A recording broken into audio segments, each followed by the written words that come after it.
আসসালামু আলাইকুম। আমরা চলে আসছি মেঘের রাজ্য সাজে।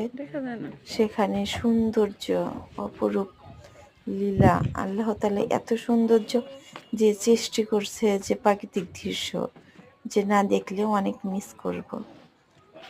আজ আমার লাইফে ফার্স্ট টাইম আমি সূর্য সুন্দর ভাবতে পারিনি।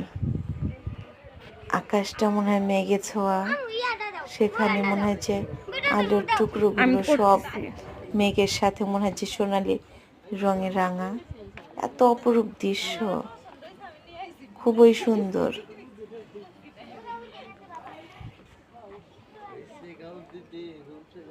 প্রাকৃতিক সৌন্দর্য, আল্লাহ এত সুন্দর একটা সৌন্দর্য দিয়েছে প্রাকৃতিক